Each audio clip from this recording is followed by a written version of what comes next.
Bonjour à tous et à toutes et bienvenue à cet épisode 277 de Sur la Terre des Hommes. Mon cher, j'allais dire mon cher Jonathan Saint-Prof, mais non, professeur Roussel, comment allez-vous? Salut à tous et à toutes. Ça va très bien, merci. Super. Mm. Oui, c'est ça, Joe, vous allez remarquer qu'il n'est pas là ce soir parce que le sujet était trop lourd pour lui qui nous a dit. Ben, il n'y a pas tard, parce qu'effectivement, on s'en va vers du lourd, là. C'est du gros stock qu'on s'entend. Ouais. Alors, on te salue, mon cher Joe, si tu écoutes cet épisode. Alors, voilà. On salue les membres Patreon qui vont se joindre à nous pendant l'épisode. Et puis, cette semaine, mon cher Stéphane, on a un invité qu'on reçoit, comme je disais tantôt avant de commencer à enregistrer, c'est sa visite annuelle Ah, de Tommy Girard. Comment ça va, mon cher Tommy? Ça va super bien. Comment ça va, vous autres?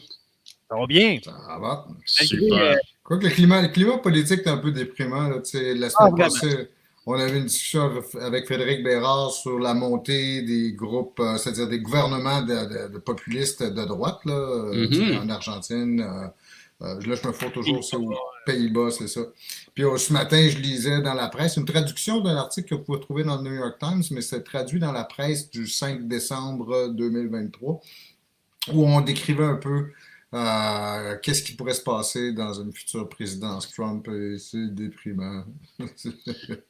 Ça va vraiment pas, là, tu sais, comme ils vont dire, ça va être encore pire que la première. Oui, ils ont des projets plus radicaux un peu. Hein. Pas mal, ouais. Puis il y aura moins de garde-fous qu'il y en avait déjà durant la première présidence. Moi, c'est ça. Puis ils visent à justement enlever le plus de garde-fous possible là, pour éroder la démocratie un peu plus. Hein.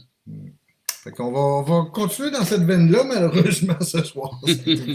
Tant qu'à être déprimé, tu sais, par le climat politique. La semaine dernière, on a parlé des mouvements d'extrême droite dans leur ensemble, hein, vraiment une vision très macro de la chose.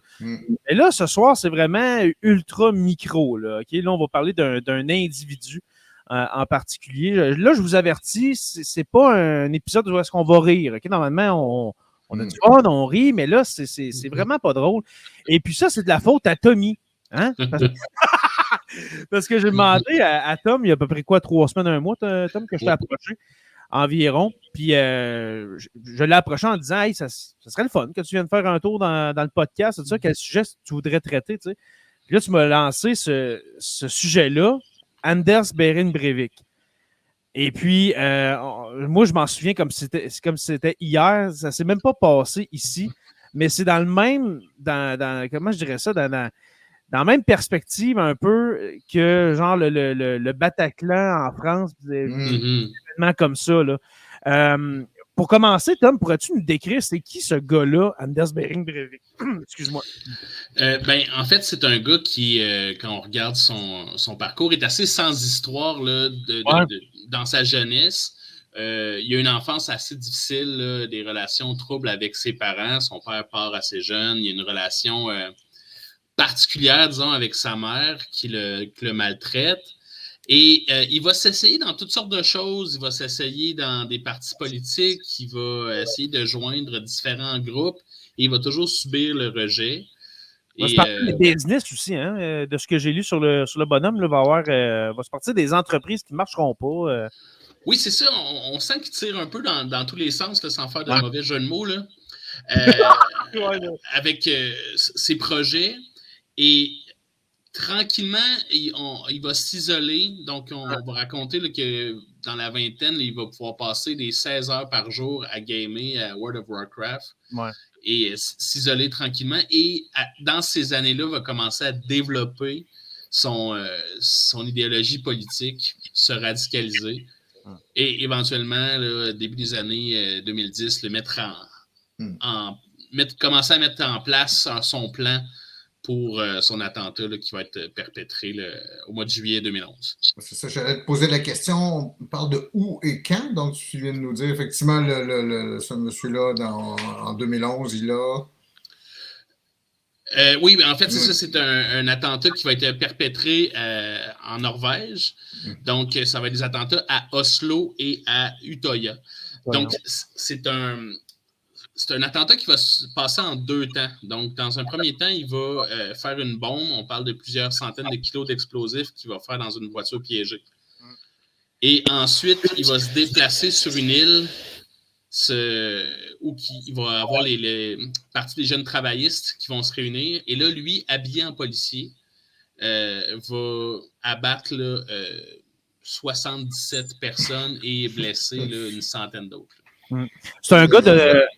Pour répondre à ta question, Steph, là, je suis allé voir, il avait 32 ans au moment des événements. Ouais. Environ 32 ans. Fait que c'est quand même. Il savait ce qu'il faisait. Là, c'est pas un jeune de 17 ans. Là, et la bombe en question a fait combien de victimes, en gros? Je n'ai pas le nombre de victimes de la bombe. Je pense qu'il y a eu plus de blessés au niveau de la bombe. Les victimes vont vraiment être pendant son long shooting sur l'île. Parce que, étant donné que c'est sur une île, ça va prendre beaucoup de temps avec les policiers et les secours viennent à la rescousse. Et pendant ce temps-là, lui, il va avoir du temps seul avec les victimes sur l'île pour perpétrer ses méfaits. Ouais. Là, pour ceux qui sont en audio, je vous décris un peu encore, on le dit à tous les épisodes maintenant parce qu'on a beaucoup d'infographies, n'est-ce pas? C'est une image, en fait, c'est un édifice gouvernemental qui a été visé par Anders Behring Breivik. Puis, pour ceux qui sont en vidéo, vous voyez là, les dommages qui ont été causés par cette explosion-là. On parle d'une bombe d'environ, comme tu as dit, Tom, d'environ 1000 kilos. C'est un méchant pétard, on s'entend, là. Vous voyez, la devanture de l'édifice est complètement détruite, les vitres, il n'y a plus rien. Je pense que justement, ça a fait, je crois, une vingtaine de victimes, si ma mémoire est bonne, cet événement-là là, à Oslo. Parce qu'il a commencé par ça. Hein, tu disais, il a commencé par l'édifice gouvernemental d'Oslo. Et puis, après ça, se dirige vers l'île d'Utøya. Est-ce qu'il y a une raison pourquoi il vise cette île-là? Ou d'un point de vue stratégique, le fait qu'il est sur une île, les gens ne pourront pas s'enfuir. Donc, il savait qu'il allait avoir du temps. Oui. Puis, le fait qu'il a pu construire sa bombe, c'est en utilisant justement les entreprises. Il a comme remanié une de ces entreprises qui n'avait pas levé pour lui permettre d'acheter des engrais chimiques puis du matériel agricole. Et là, à ce moment-là, avec ce contact-là, il a pu se bâtir ses explosifs. Donc ça, on ne parle pas de quelque chose qui était impulsif. Là. Ça s'est bâti sur des mois, ce processus-là. Son plan était vraiment détaillé. Pour mettre en œuvre tout ça. Ben, on dit que c'est mettons, ça a quasiment pris un an. C'est en 2010 qu'il a commencé vraiment à se préparer tout ça. Et puis, pour le nombre de victimes, à Oslo, il y a eu 8 morts quand même. 8 morts à cet attentat à la bombe. Là, dans le fond. Il s'ajoute aux 77 de l'île d'Utøya. Oui, 69 personnes. C'est 77 en tout. OK, 77 en tout, d'accord. 77 personnes dans cette journée-là. Puis l'île d'Utøya, c'est vraiment pas loin d'Oslo. Là. On parle de quelques dizaines de kilomètres, pas plus. Là. Oui, c'est ça. Il a pu se déplacer à ce moment-là. Et il y a une des raisons pour lesquelles je voulais qu'on parle de ça, c'est que comparativement aux autres tueurs de masse, il y a vraiment une particularité dans justement la façon dont il a mené ses attaques. Le fait qu'il n'a pas livré aucune résistance aux policiers quand les policiers sont venus l'intercepter sur l'île. Généralement, des tueurs de masse comme ça vont se battre jusqu'à la fin, en fait, et mourir soit sous le feu des policiers ou se suicider à la fin. Exact. Mais lui, de son côté, le fait que l'attentat se passe en 2 temps, c'est très rare. Et qu'ensuite, quand les policiers arrivent, il n'y a aucune résistance qui se livre à la police, c'est très rare aussi. OK. Wow. Mais ce gars-là, excuse-moi, Steph, mais dans le fond, là, est-ce que la raison pourquoi il ne s'est pas donné la mort, comme tu dis, comme plusieurs terroristes le font par après, c'est qu'il y avait un but en arrière de ça. Lui, il y avait un message à passer avec ces événements-là, non? Absolument. Donc, comparativement justement à, supposons on prend la tuerie à Columbine, par exemple, où le but des tueurs de masse, c'est de juste faire le maximum de dommages avant de mourir. Fait que c'est une espèce de pensée suicidaire qui les amène à être homicidaires. Du nihilisme, finalement. Une forme de nihilisme, tu sais, c'est ça. Absolument, de juste dire je fais le maximum de dommages, puis ensuite c'est fini pour moi. Lui, son objectif, c'était d'attirer l'attention sur son message. Parce que dans les années qui ont précédé son attentat, il a rédigé un manifeste de plusieurs centaines de pages. Et il a publié 1h30 avant les attentats son manifeste. Et ce qu'il souhaitait, c'est qu'à travers ces attentats, il attire l'attention sur son manifeste et que le manifeste soit lu, partagé, publié. Donc, c'était vraiment... La tuerie était comme secondaire à ses objectifs. Il tuait pas vraiment pour tuer, mais plus pour attirer l'attention sur son... son projet, j'allais dire. Là, mais... Ouais, son propos, ouais, c'est ça. Oui, exactement.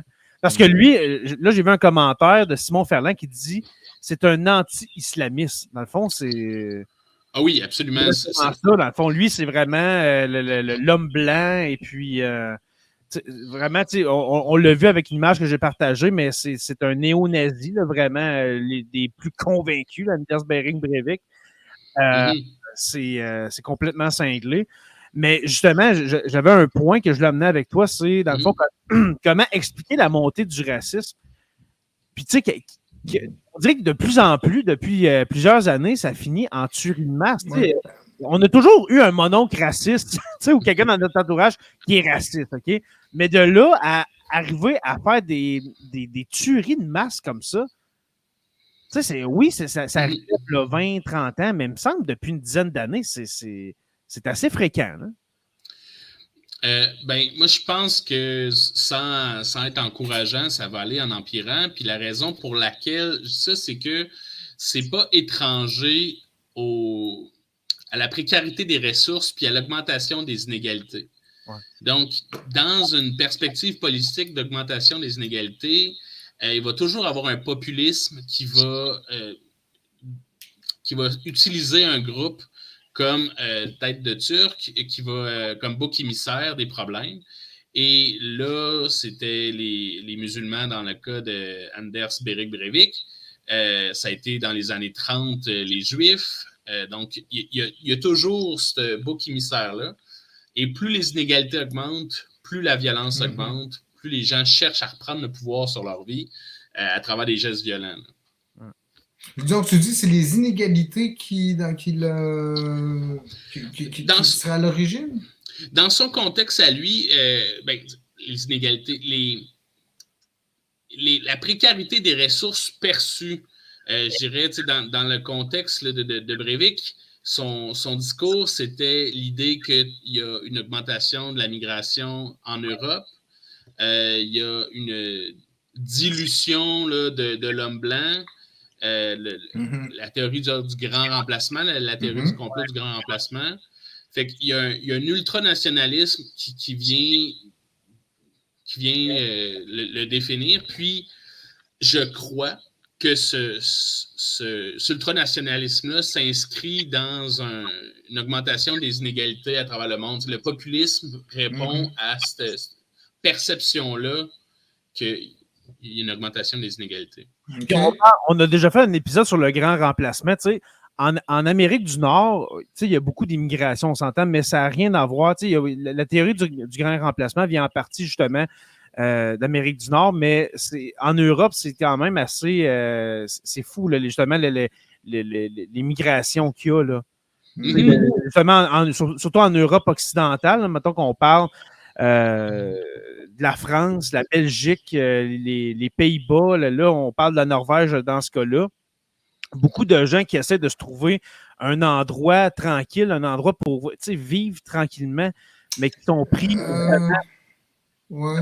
Donc, Stéphane? C'est mon hypothèse, moi, puis j'en avais commencé à en parler avec Frédéric la semaine passée aussi. Je pense que c'est plutôt l'identité que ces gens-là vont vouloir défendre. C'est-à-dire, c'est pas soit la perte matérielle personnelle, soit cette idée de dire on va être perdu dans une masse. En fait, c'est surtout l'idée de dire on va perdre la société, les valeurs et les privilèges qui viennent avec, bien souvent, qui sont remis en question par ce qui est perçu comme une immigration trop massive, et c'est pour ça, puis c'est là où je vais t'amener, Tommy, éventuellement, dire, est-ce qu'on ne pourrait pas voir ce type d'attentat élargir ses cibles, c'est-à-dire depuis un bout de temps, ce qu'on parle, donc c'est les droits des LGBTQ+, que ce soit, en fait, tout ce qui semble poser une menace au système de valeurs traditionnel dans lequel on vit. D'ailleurs, c'est pour ça que je rattache ça à la droite, parce qu'il y a une dimension de réaction pour protéger l'univers dans lequel ces gens-là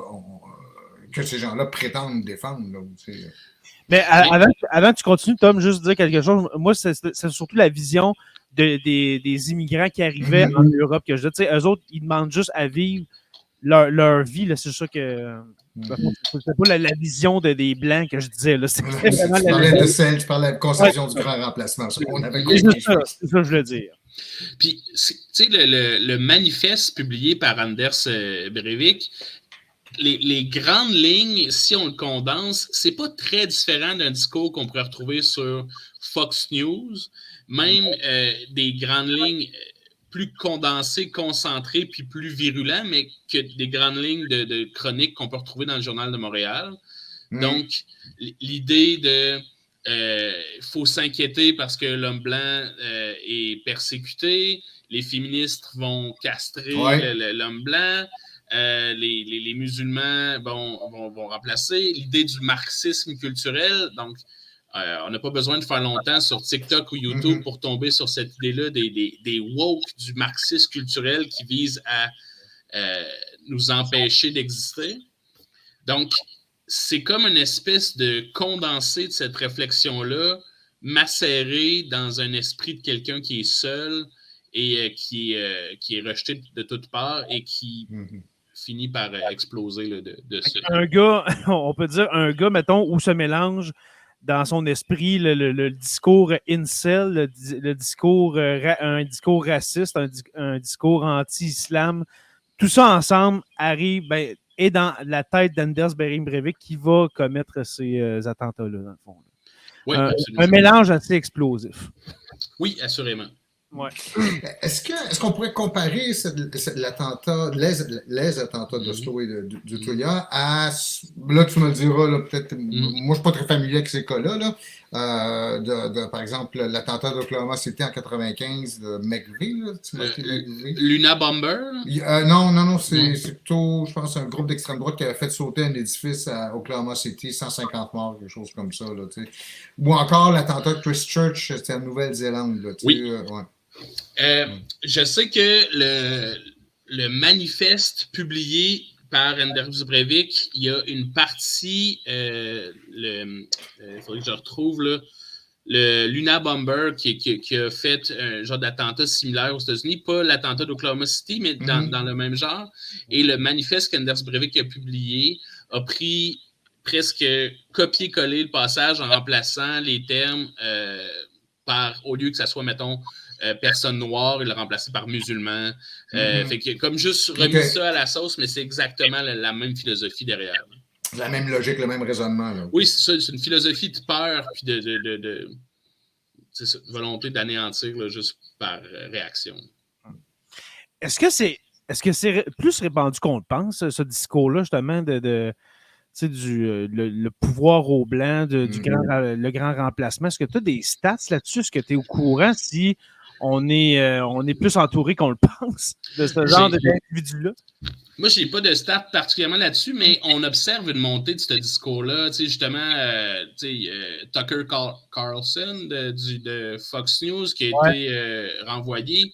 Lui, pendant un bout, les points qu'il menait dans chacune de ses entrevues, les suprémacistes blancs du Ku Klux Klan appuyaient ce qu'il disait en disant c'est un de nos meilleurs porte-parole. Il vulgarise de façon digeste pour les gens qui ne seraient pas ouverts à écouter parler quelqu'un du Ku Klux Klan, mais quand c'est apporté par Tucker Carlson, ça passe. Donc, il y a ça. Puis quand j'ai aussi la montée d'une droite revendicatrice, conservatrice, je pense qu'on va voir de plus en plus ça et que les réchauffements climatiques, la précarité des ressources, la diminution du territoire va augmenter ce genre de discours-là réactionnaire, justement en réaction à des zones du monde qui ne seront plus habitables, que les gens vont devoir se déplacer, les flux migratoires vont... C'est sûr.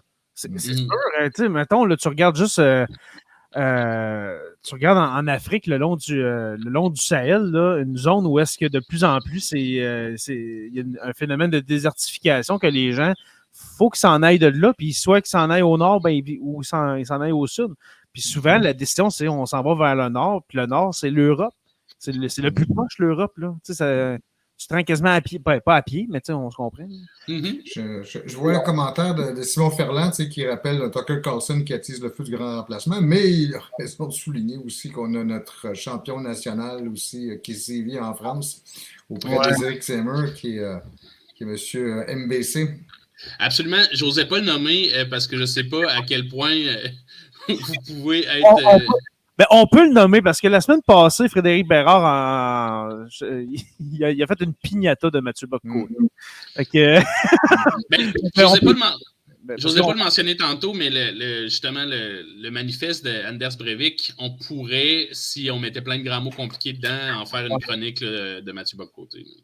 On s'entend que Mathieu Bock-Côté, c'est un chroniqueur qui ne parle que de ça. En France, je pense que c'est encore pire. Je suis allé voir des extraits, mettons, sur CNews qui fait des affaires de même. Là, tu te dis, le Mathieu Bock-Côté qu'on voit au Québec, c'est une version light de ce qu'il fait en France. C'est complètement déjanté. Là. Absolument. Ouais. Il attise la haine constamment. Est-ce que, parce qu'on dit, bon, c'est arrivé en Norvège, puis nous, on a toujours une vision un peu idyllique des pays scandinaves, de la Finlande, ou en fait, des pays nordiques. Là. Et pourtant, il y a, bon, ça c'était un révélateur en 2011, mais il me semble qu'il y a des montées de mouvements d'extrême droite comme ça. On parlait des Pays-Bas la semaine passée, mais je pense qu'au Danemark aussi, ils ont très sérieusement serré la vis à un moment donné. Tu avais, pendant la pandémie, la droite et l'extrême droite qui a beaucoup progressé. Est-ce que c'est un sentiment qui est juste? Oui, dans les pays scandinaves, il y a des extrêmes droites assez qui sont en puissance, qui sont en montée. L'extrême droite dans ces pays-là s'ancre dans une genre de tradition de pureté nordique, du territoire, de volonté de défendre une parcelle de leur culture. Donc, sont très, très ancrés dans leur culture, malgré le fait qu'on les associe à un genre de progressisme puis libéralisme. De socialisme, de social-démocratie. Oui, c'est ça. Donc, je pense qu'on peut avoir des idées de gauche économiquement parlant, mais quand même au niveau culturel puis des valeurs s'ancrer dans un conservatisme assez fort. Puis j'ai l'impression qu'il y a ça là, dans les pays scandinaves. Je me rappelle en 2011, quand ça s'est produit, cet événement-là, là, les gens, justement, oui, étaient choqués, étaient shakés de ça, mais c'était justement, c'est comme, hey, ça se passe jamais chez nous, ça. Je me rappelle de ça, ça fait 12 ans, puis je me rappelle des gens qui se font interroger sur la rue, c'est comme, ils ne savent pas quoi répondre parce que ça ne se passe pas normalement en Norvège ou en Suède ou en Finlande, des affaires de même. Tu sais, c'est solide. Là. On rappelle, là, c'est quoi, 77 victimes? Oui, dont la grande majorité sur une île où est-ce que c'est un camp de vacances pour enfants. C'était des enfants, des ados. C'est un parti politique, je pense, par contre. Oui, c'est ça. C'est comme s'ils attaquaient les jeunes libéraux, mettons, là, un rassemblement de jeunes libéraux. C'est un parti de jeunes travaillistes. Ouais. Puis il y a eu un film sur ça, je ne l'ai jamais vu, par exemple. Moi non plus, je ne l'ai jamais vu. C'est quoi? C'est 23 juillet 2011, quelque chose comme ça. Je n'ai jamais osé le regarder. Ouais. Fait intéressant, c'est un parti de jeunes travaillistes qui était là et l'avocat qui a défendu Anders Breivik était un membre élu du Parti travailliste. Incroyable. Donc, ça n'a pas de bon sens. Malgré tout. Ouais. Le rôle d'un avocat, c'est ça. Hein? C'est que tu as besoin de quelqu'un pour te défendre. Puis l'avocat fait ça pas tant pour l'accuser, je pense, que pour le système de justice. C'est-à-dire pour préserver l'intégrité, le fonctionnement et le respect du système de justice. Puis là, en ce moment, Anders Breivik, il est en prison jusqu'à la fin de ses jours. J'ai lu dans mes quelques recherches que j'ai faites sur le sujet qu'il a demandé une libération conditionnelle en 2021 ou 2022. Oui, l'année passée, en 2022. L'année passée, oui. Puis ça a été rejeté, mais... il a fait un salut nazi durant ce moment-là, donc il n'a pas prouvé qu'il était en top shape pour sortir de là. Il n'est pas en processus de réhabilitation. Non, absolument pas. Et dans le fond, comment ça fonctionne, là, ce que j'ai pu comprendre aussi, là, je connais pas super bien le système norvégien, mais 21 ans, eux, c'est pas 25 ans, à vie, c'est 21 ans. Et ensuite, c'est renouvelable aux 5 ans. Donc, si on considère qu'il n'est pas apte à sortir au bout de 21 ans, ben là, c'est 5 ans 5 ans. Et ça peut être à perpétuité, mais à chaque 5 ans. Il va finir en prison, ce gars-là. T'sais. Si après 10 ans, 11 ans, tu reviens et la première chose que tu fais, c'est pas de te parler et de dire « OK, m'a resté tranquille. » C'est « Hey, salut. » C'est ça. Puis, il était isolé beaucoup aussi pendant ces 10 ans-là. On ne peut pas penser qu'il va cheminer, développer de l'empathie.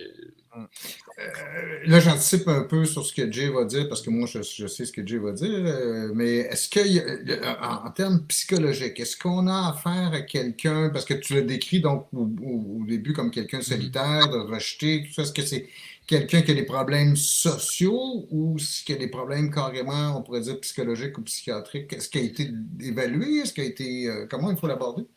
Il a été évalué, première évaluation, là, on a décrit une schizophrénie chez lui, donc une perte de contact avec le réel et tout. Et on a demandé une contre-expertise qui s'est avérée négative à ce moment-là et il a été apte à subir son procès. Donc, il y a eu un risque pendant un certain temps qu'il soit simplement interné à vie.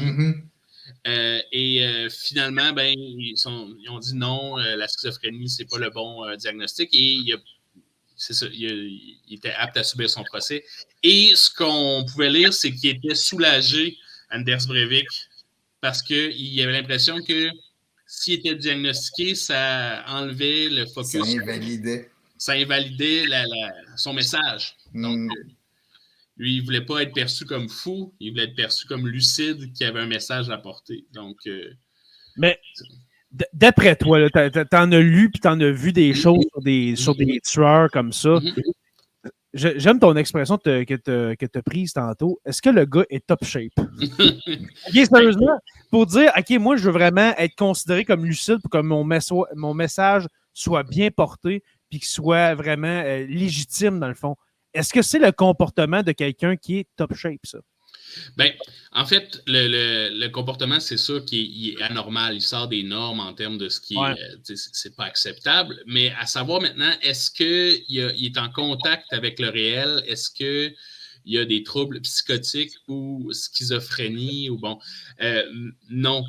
Ce que je crois avoir lu sur lui, de son passé, la planification sur le long terme, les gens qui gamaient avec lui, tout semblait dire de quelqu'un qui était très lucide, très, justement, ancré dans le réel. Puis les gens qui souffrent qui sont atteints de schizophrénie, très, très rarement vont commettre des actes violents. Oui, c'est ça. C'est vraiment pas fréquent. Lui, ce qu'on va voir chez lui, il va avoir un syndrome Asperger diagnostiqué. Okay. Mais ça, en tant que tel, ça n'entraîne pas de violence, généralement. Non. Genre Louis T, c'est dans le sens... C'est pas... J'ai même envie de rajouter que les gens qui sont Asperger ou qui ont des problèmes de schizophrénie ou autres sont beaucoup plus souvent victimes de violence que... Absolument. Parce que ça ne sert pas d'excuse, je trouve. En tout cas, c'est pas un échappatoire pour le type, parce qu'il y a toujours la dimension politique qui demeure derrière son... Oui, absolument. Fait il y a l'Asperger qui était dans les traits qu'il y avait, et 2 troubles de personnalité, qui est un trouble de personnalité narcissique et un trouble de personnalité antisociale.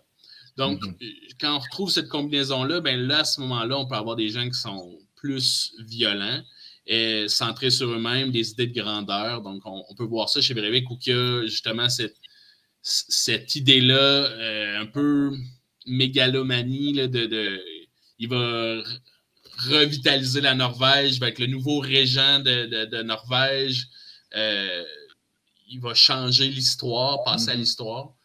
Donc, ça, c'est la dimension narcissique, puis la dimension antisociale, c'est la violence, puis confronter les règles à ce niveau-là.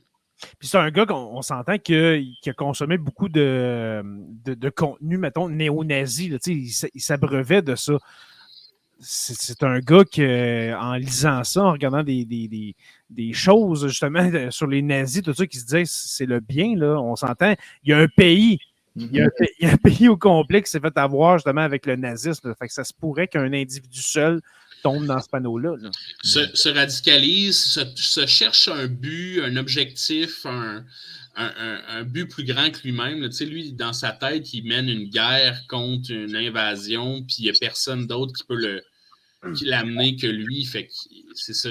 Fait que, pour revenir à la question initiale, est-ce qu'il est top shape? Il y a clairement des enjeux au niveau de sa personnalité qui fait en sorte que je pense pas qu'il peut se réhabiliter et revenir fonctionner dans une société. Là. Le gars, il a aucun.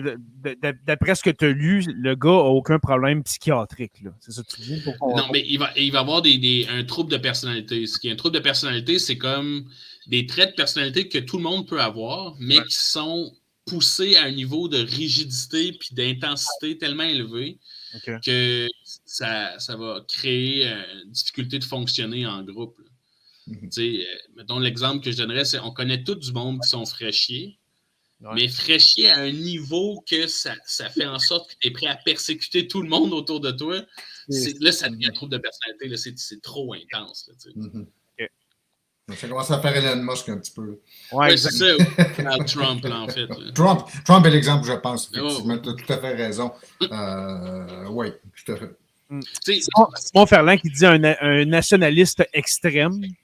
Absolument ultranationaliste, avec une peur justement de la dilution. Puis, il se décrit comme chrétien, mais tous les gens qui vont le côtoyer vont dire qu'il n'était pas tellement pratiquant, pas tellement croyant. Il n'en avait jamais parlé avant, mais l'idée de la chrétienté, c'est la pureté du groupe culturel. C'est l'identité. Absolument. C'est une composante de l'identité, effectivement, occidentale. Ben, si, mettons, on fait un résumé de ce point-là, Tom, là, c'est, mettons, un tueur en série, un tueur de masse, c'est pas automatique qu'il y ait une maladie psychologique, là, qu'il y ait une maladie mentale. C'est ça que tu dis? Non, en fait, c'est très rare là, qu'il va y avoir une maladie. Ben, en fait, on n'utilise plus le terme maladie mentale depuis un certain temps. Pas grave, mais on parlait de troubles psychologiques, puis maintenant, un trouble psychologique de type bipolarité, schizophrénie, c'est vraiment rare qu'on va retrouver ça chez les tueurs en série, tueurs de masse. Moi, je pense que je classerais 3 catégories. Là, il y a les tueurs en série, tueurs de masse, puis Anders Breivik, je le mettrais carrément dans le terrorisme politique. Là, c'est ça. Il n'y a pas le profil d'un tueur de masse typique. Les tueurs de masse vont avoir plus des pensées suicidaires, homicidaires, puis eux, ils vont plus être déconnectés du réel, où là, Anders Breivik, lui, il y a un projet qui porte. Mais si on regarde ces 3 groupes-là, ben, on va avoir des troubles de personnalité presque systématiquement. Puis les troubles de personnalité, ben, c'est souvent dû à un tempérament et de la maltraitance dans l'enfance qui vont cristalliser des traits et qui vont amener la personne à se développer dans une tangente violente. Ben justement, je voulais revenir là-dessus. Steph, est-ce que tu voulais ajouter quelque chose avant que... c'est toujours sur le même thème, en fait. Et c'est notamment cette idée, par exemple, ici, on parle d'un individu qui agit seul. On va utiliser des fois l'expression loup solitaire là, pour décrire quelqu'un qui fait du terrorisme seul comme ça.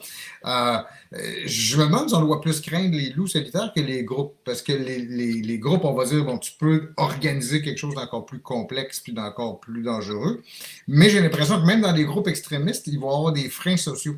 C'est-à-dire que quelqu'un qui aurait des traits extrêmes pourrait, va être peut-être absorbé par son groupe puis modéré. Mais d'un autre côté, tu peux avoir l'inverse aussi, c'est-à-dire que ce qu'on appelle un groupthink ou un effet de groupe où tout le monde se convainc mutuellement que ce qu'ils vont faire, c'est bon. Là, donc, entre le loup solitaire qui peut faire du dégât comme lui en a fait et des groupes qui pourraient agir à une échelle beaucoup plus large, je ne sais pas qu'est-ce qu'on doit plus craindre en fait en Occident.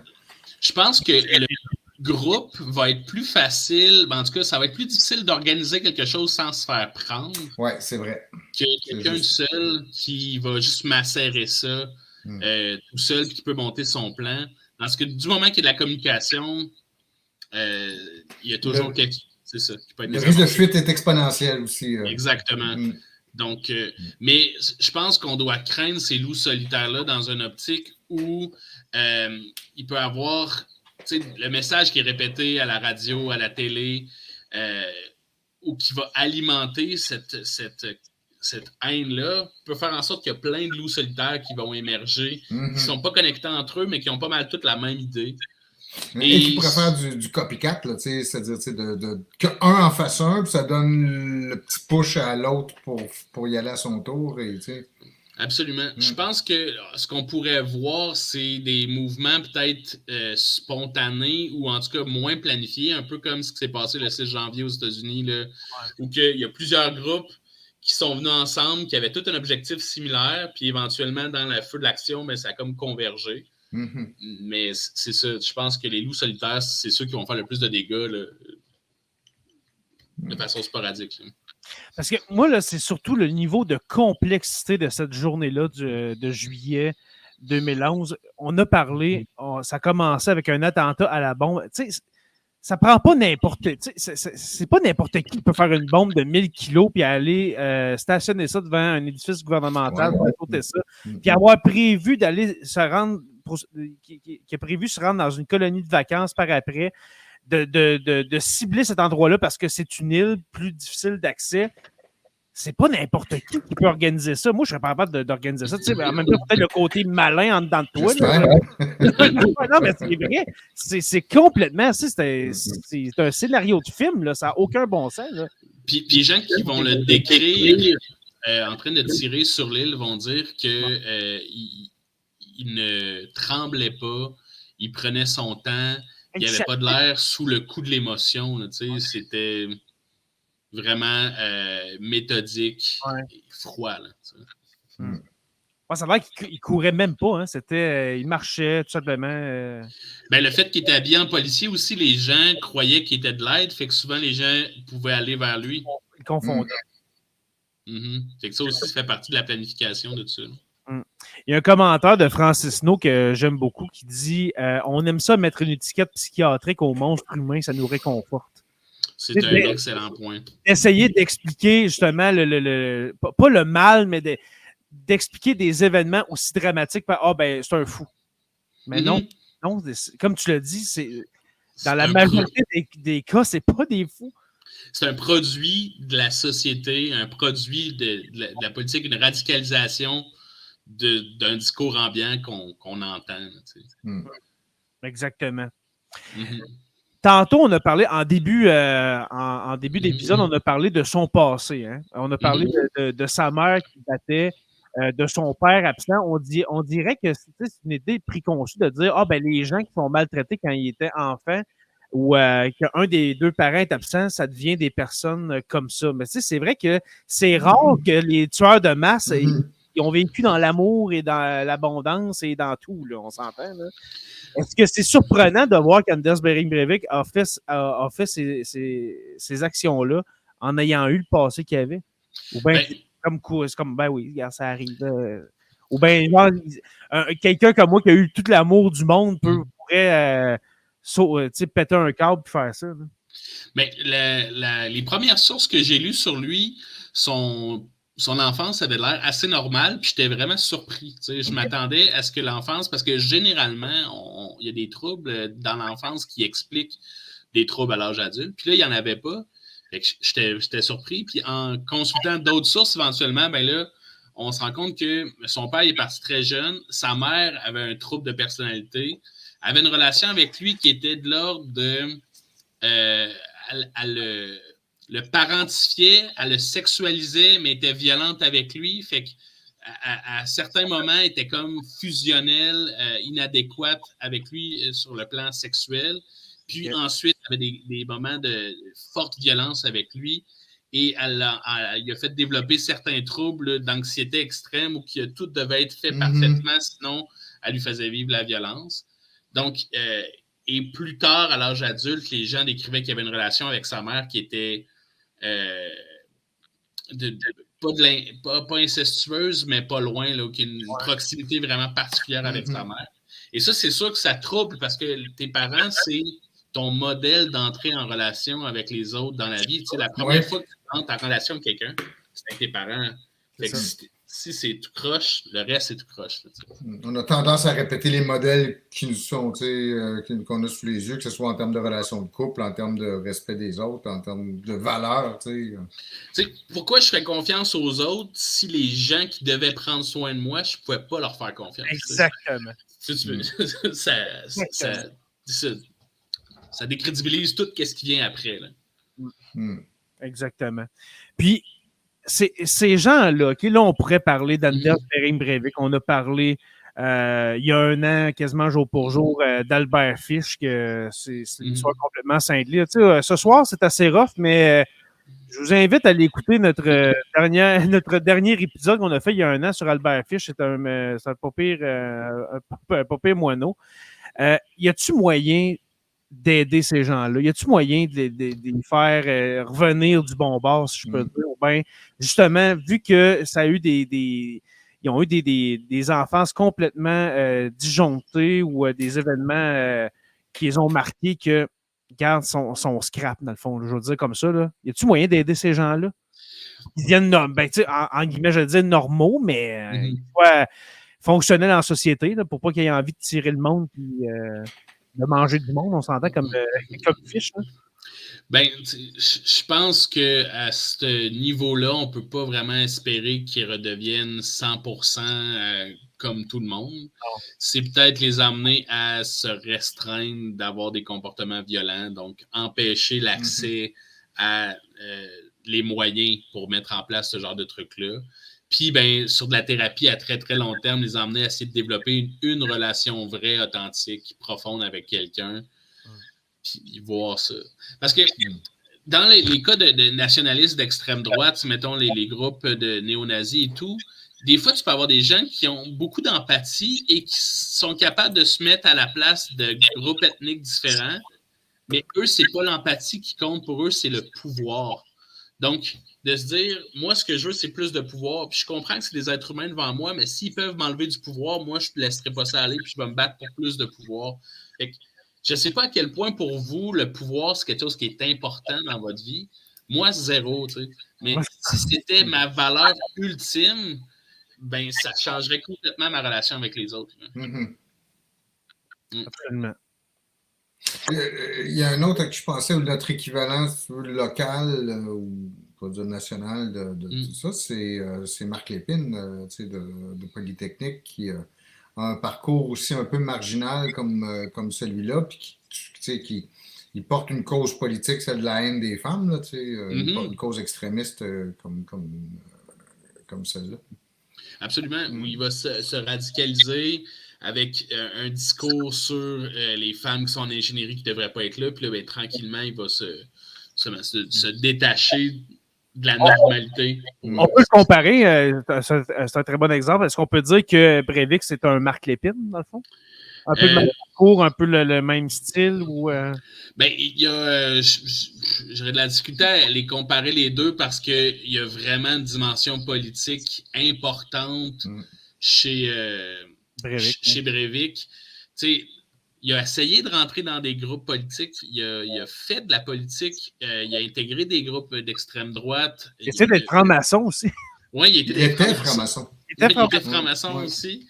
Il a assisté à quelques séances puis il trouvait ça plate. Il trouvait que c'était pas assez. Ça bougeait pas assez les francs-maçons pour lui. Avec le petit tablier, là. C'est tellement. Mais c'est ça, je pense qu'il était beaucoup plus politisé. Je connais pas full Lépine en termes de parcours politique, mais Breivik semble avoir fait beaucoup plus d'efforts pour réintégrer la politique, puis il continue de revendiquer ça. Tandis que Lépine, c'est plus social. C'est vraiment un groupe en particulier. C'était malheureusement les femmes. Tandis que l'autre avait un projet politique justement du retour au pouvoir de l'homme blanc, de reblanchir l'Europe. Dans les deux cas, c'est justement des gens qui font partie de la classe privilégiée de la société qui ont peur que leur point de repère puis leur privilège, littéralement. Ben, dans le cas de Lépine, c'était clair. Il y avait peur des femmes qui étudiaient, puis donc qui pouvaient devenir, qui étaient à Polytechnique et qui pouvaient prendre une place importante dans avoir un meilleur statut que lui, mettons. Oui. Absolument. Exactement. Est-ce que, c'était pas une question que je t'ai envoyée, Tom, mais Brevix en 2011, on s'entend, c'est au début des réseaux sociaux, quand ça commençait à être un peu populaire, mais en début d'épisode, tu disais, malheureusement, tu disais que ça peut pas mieux aller, OK? C'est pas positif, le futur. Est-ce que tu crois que les médias sociaux ont une part là-dedans? De la radicalisation, puis... Oui, absolument. Je pense... un phénomène qui me... je dirais pas m'inquiète, le terme est fort, là, mais qui me préoccupe, je dirais, des derniers mois, c'est la montée du masculinisme toxique sur les réseaux sociaux. Tu sais, des gars comme Andrew Tate, des gars comme Jordan Peterson, qui vont avoir un discours qui, quand c'est coupé en petits clips de 30 secondes, ça semble pertinent ou du moins pas si pire. Puis là, ça va attirer les gens à aller voir leurs longues vidéos. Puis leurs longues vidéos, là, ils vont attiser de la haine puis des réflexions comme plus radicales de ce genre-là. Je pense que les réseaux sociaux vont alimenter ça parce que là, on va finir par se scinder en groupe. Il n'y aura plus vraiment de direction à savoir qu'est-ce qui est comme la chose à écouter. Là. Tout le monde va pouvoir se radicaliser. Est-ce que vous êtes sur Twitter? X? Ouais. Non. Dans les médias, j'aime ça. Alors, sur Twitter, sur X, anciennement Twitter, je ne sais pas combien de mois qu'ils vont dire ça, anciennement Twitter. C'est vrai, sur X. Mais X. Ça se peut que X meure avant qu'on oublie Twitter. Oui, absolument. Mais moi, je continue à dire Twitter. Mais Twitter, avant, dans le fond, quand Sur la Terre des Hommes a commencé en 2018, j'ai créé un compte Twitter, un compte X. Et puis, je l'ai supprimé il y a quelques mois avant de le recréer. Mais dans le fond, je n'ai pas invité personne à le rejoindre, rien. Là. Sérieusement, allez pas rejoindre le compte Twitter X de Sur la Terre des Hommes. Écoutez, il y a 5 abonnés, je ne publie rien. Moi, c'est juste pour vraiment voir. Pour aller voir. Il y a des gens intéressants, on s'entend, là, sur X. Mais c'est dégueulasse. Sérieusement, qu'est-ce qui se passe sur ce réseau social-là? Il n'y a aucun contrôle, il n'y a aucun garde-fou. C'est le Far West total. On trouve que Facebook, c'est rough, là, mais allez voir sur X, là, puis ça n'a pas de bon sens. Je pense que c'est ça, ça dérape à ce niveau-là, autant sur X, sur Facebook, sur TikTok, parce que ça permet à des gens tu sais, comme on l'a vu pendant la pandémie, il y a des gens qui n'auraient jamais eu de micro, se sont retrouvés avec un micro puis un porte-voix immense pour faire valoir leurs idées. Ça, ça entraîne la radicalisation à ce niveau-là. Exactement. Mais l'histoire de l'humanité, c'est vrai, a eu ces périodes de radicalisation sous des formes différentes, mais on en a eu. Fait que, c'est difficile pour nous d'imaginer comment ça pourrait être l'après-radicalisation. Moi, quelque chose en ce moment qui me fait très peur, très peur, encore une fois, qui me préoccupe, c'est l'arrivée du deepfake, de voix, la création d'images par intelligence artificielle. Éventuellement, la réalité en ligne sera indiscernable. On ne pourra plus savoir qu'est-ce qui est vrai, qu'est-ce qui n'est pas vrai. Ça va être un combat constant à combattre les fake news. Ça va tellement vite en ce moment. On n'est pas capable de suivre la parade. On n'est pas capable de réglementer en même temps que... Tu sais, ChatGPT, ça fait 1 an que ça existe. C'est déjà rendu à la 4e version. Ça crée des images d'intelligence artificielle que il y a 5 ans, ça aurait pris 1 mois à créer, mais là, tu as ça en 15 secondes. J'écoute la fin de semaine l'émission Les Décrypteurs à Radio-Can je pense que c'est sur RDI, les Décrypteurs. Puis, justement, tu parlais de deepfake, là, mais là, c'est rendu à un point tel là, que tu peux... Il y a des gens qui peuvent prendre une photo de toi et créer des images pornographiques avec ça. C'est complètement... C'est vraiment épeurant. Là. Tu dis préoccupant, mais moi, vraiment, tout ce qui est deepfake, là, je trouve ça vraiment épeurant. Tu sais, sur la Terre des Hommes, tu as 217 épisodes, t'as dit? 277 à ce temps, ouais. 277. On pourrait prendre des heures d'enregistrement de ta voix et la reproduire comme ça. Et là, je pourrais utiliser ta voix pour te faire dire n'importe quoi. Il y a des cas de fraude où que, mettons, tes parents reçoivent un appel de toi en détresse qui a besoin d'argent vite, virer un compte, mais que c'est tout du fake puis que la voix, c'est un pirate informatique qui utilise la voix de l'enfant du père. Tu sais, c'est ça. C'est ce qui s'en vient, là, tu sais. Hey, ça me fait penser. Est-ce que tu connais Anthony Pomerleau, Tom? Ouais. Comment ça s'appelle? Il m'a envoyé un compte Instagram, puis c'est justement, c'est pas dangereux, puis c'est rien de grave, là, mais c'est des covers de chansons, genre du Shania Twain, mais joué, mettons, chanté par Ozzy Osbourne. Oui. Yeah, c'est malade, là! Hey, je me souviens plus du compte, ça a arrêté malade de vous faire jouer. Mais bon, là, c'est sûr qu'on s'éloigne un peu d'Anders Breivik. On est en fin d'épisode, de toute façon. mais je pense que c'était... ce niveau de radicalisation-là, c'est pas la dernière fois qu'on va le voir, tu sais. Non.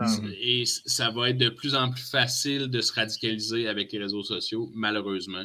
Et je pense que dans une perspective de changement climatique où que les territoires vont être disputés, puis les ressources vont être disputées, on va observer encore cette radicalisation.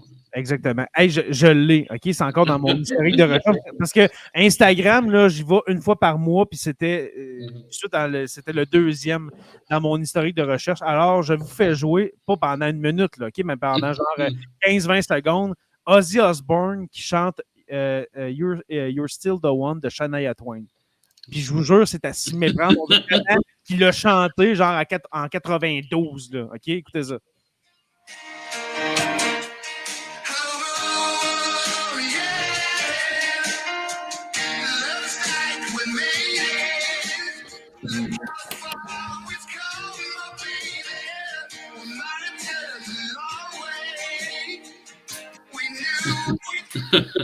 Ça pose des enjeux éthiques en termes de, tu sais, ces artistes-là, ils n'enregistreront pas de chansons, mais on va pouvoir faire des albums avec leur voix, puis là, ça appartient à qui l'argent de ça, là, tu sais. Exactement. Mais tu sais, il y a un côté le fun à l'intelligence artificielle, justement, comme ça. On en rit, c'est donc bien drôle, mais quand tu dis, moi, cet exemple-là, je ne le savais pas, là, mais de recréer une voix pour faire un appel de détresse, puis envoyer-moi 5000 $, sinon on va me faire assassiner ou peu importe. C'est quand même assez deep. Là. Déjà que ce truc-là, un truc grossier comme celui-là, fonctionne sans intelligence artificielle, tu sais. Oui, c'est ça. Exactement. Hey, écoute, Tom, Tom et Stéphane, j'ai respecté mon temps. Je crois qu'on va arrêter l'épisode là, à peu près 50-55 minutes. Mais avant de faire la finale, tout ça, Tom, moi, je te suis sur les réseaux sociaux et surtout sur TikTok. OK? T'es un des seuls que je suis. Vraiment pas TikTok. Ceux qui suivent la page TikTok, le compte, je ne sais même pas comment appeler ça, le compte TikTok de Sur la Terre des Hommes, je mets un extrait à toutes les semaines d'un 8 minutes de l'épisode. Sinon, je ne sais même pas comment faire. Je ne suis pas très techno pour faire des vidéos de moi tout seul, rien. Fait que c'est juste des extraits. Mais j'aimerais que tu nous parles de qu'est-ce que tu fais dans tes temps libres. OK? À part d'être prof au cégep ou à l'université, t'es où au cégep? Oui, j'étais au cégep Garneau à Québec. Mais toi, dans ta vie parallèle. Oui. Excuse-moi, t'es professeur de quoi? C'est quoi de psychologie. Oh, OK. Oui, j'enseigne la psychologie au cégep Garneau. OK. C'est rare qu'on voit un prof de psychologie être improvisateur le soir et aussi être TikToker, je vais t'appeler comme ça. C'est vraiment bon ce que tu fais, c'est vraiment drôle. C'est super gentil. Ouais, je sais pas s'il y a des gens qui font des commentaires sur ton contenu, mais c'est vraiment bon.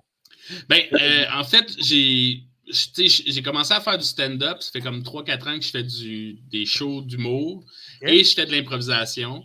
Fait que, tu sais, ça, c'est comme mes soirées, tu sais, j'en fais de façon, des fois, ça peut être 3-4 fois par semaine. Puis, j'ai commencé à faire des TikTok pour le fun, parce que c'était comme un autre médium qui m'intéressait. Ouais. Puis, TikTok, la façon que ça fonctionne, c'est qu'il faut que les gens réagissent rapidement à ce que tu fais. Fait que souvent, c'est dans la controverse. Tu sais, mon vidéo qui a le plus pogné, je parlais des jeunes qui n'avaient plus de pouvoir d'achat. Puis là, ben, tu avais plein de gens qui sont plus vieux qui venaient dire ben c'est parce que les jeunes ne se forcent pas assez. Puis là, ben, la chicane n'a pas eu dans les commentaires, mais ça l'a emmené plusieurs dizaines de milliers de views, cette vidéo-là. Non, je te jure, dans mon jeune temps, c'était pas de même. C'est ça. Fait que j'essaie de faire des sujets comme humoristiques, mais qui vont faire en sorte que les gens vont réagir un peu. Puis, ben, je m'amuse avec ça. Là. Ça fait longtemps que j'en ai pas fait parce que, bon, j'étais dans le rush un peu les dernières semaines. Je vais sûrement recommencer dans l'avenue du temps des fêtes. Mais, tu sais, c'est tellement bien fait. Toute l'application, tu peux faire du montage vidéo directement sur ton cell, rajouter de la musique, rajouter des différentes prises de vue et tout. Fait que c'est super. Ouais, j'ai pas pris le temps d'explorer TikTok, je dois te l'avouer, parce que, comme j'ai dit tantôt, moi, j'ai l'impression d'être un bonhomme. Moi, je connais pas ça, cette affaire-là. Mais je sais que je serais capable, mais je prends pas le temps, malheureusement. Ouais, c'est pas compliqué. C'est très user-friendly. Mais toi, tu es à Québec. Mm-hmm. Pas, tu dis que tu fais de l'improvisation. Comment ça s'appelle, la Ligue d'improvisation de Québec? Oui, Ligue d'improvisation de Québec, c'est au Palais Montcalm tous les mardis soirs là, de 8h à 10h. Parfait. Qu'est-ce que tu fais ici ce soir? Je jouais pas ce soir. Fait que j'ai dit à ma ligue, je serai pas là, je m'en vais enregistrer. OK. Parce que pour que les gens du futur le sachent, on est un mardi soir ce soir. Oui, on est un mardi soir. Il est actuellement à 9h09. Donc, si vous écoutez cet épisode-là en 2035, peut-être que Tommy ne sera pas là le mardi. Je souhaite être là. Alors, fait que si on veut te suivre, soit on s'inscrit au cégep ou bien on va te voir à l'impro ou bien on te suit. J'ai une page Facebook, Tony Girard, sur ma page Facebook. Je publie des trucs, des fois des statuts sur l'actualité ou des vidéos ou des trucs. Mais tu sais, bon, il y a genre 300 abonnés, là, c'est pas... c'est smooth, là. Pas mieux que moi. Et puis, je vais mettre dans la description de l'épisode du podcast le lien pour se rendre sur ton TikTok. Allez écouter ça. Il y a des... écoutez, peut-être pas des heures de plaisir parce que t'en as pas beaucoup, hein? Non, j'ai pas beaucoup de vidéos. Non, c'est ça. J'ai peut-être une quinzaine de vidéos. Mais ce qui est là, sérieusement, allez écouter ça, allez regarder ça. C'est super gentil. Oui, vraiment. Je voulais vraiment le plugger parce que moi, quand t'en sors un, je le manque pas. Alors, voilà. Merci beaucoup, mon cher Tommy Girard. Merci pour l'invitation. Ce moment, c'était vraiment, vraiment plaisant. Grand merci, excuse-moi, je te sur ta page Facebook. Et puis, je te recontacte.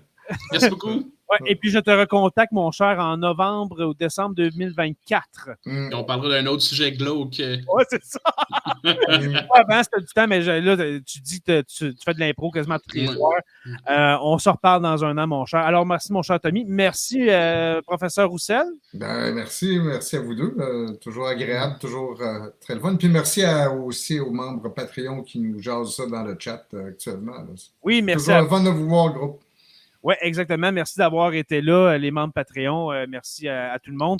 Merci aux abonnés de nous suivre. Alors, ceux qui écoutent le podcast, sachez que cet épisode a été enregistré seulement devant les membres Patreon mardi, le 5 décembre 2023. Je ne suis pas supposé de dire la date et l'année, mais on s'en fout. En podcast, c'est intemporel, mais c'est pas grave. Merci à nos abonnés. Alors, si vous n'êtes pas abonnés, si vous êtes justement sur TikTok, vous écoutez cet extrait, eh bien, sachez que Sur la Terre des Hommes est un podcast. Alors, il faut s'abonner sur une plateforme, que ce soit Apple Podcasts, Spotify, Google Podcasts pour encore quelques semaines, ou bien notre chaîne YouTube qu'on essaie de revigorer un petit peu. Alors, vous pouvez aller vous abonner là. Merci à nos membres Patreon, justement, les curieux, stagiaires, historiens, érudits, nos deux orateurs, Construction avec un S, Rivard de Rwanda, et le miel Habitémis, le meilleur miel, oui, au monde. Pour les rejoindre, les membres Patreon, c'est très facile, le patreon.com/SLTDH. Je vous invite aussi à rejoindre la page Facebook Sur la Terre des Hommes podcast et Sur la Terre des Hommes, la communauté, pour venir discuter avec nous. Je salue les gens du futur, alors les gens de Twitch sur la chaîne de Twitch TV, alors un salut du passé, voilà. Alors, si vous écoutez cet épisode-là sur Twitch, eh bien, sachez que vous pouvez nous écouter justement en podcast, le message est lancé. Sur la Terre des Hommes est une présentation des éditions Derniers Mots. N'oubliez pas qu'à tous les jours, nous écrivons l'histoire et on se revoit la semaine prochaine pour une autre page d'histoire de Sur la Terre des Hommes. Salut toutes et tous!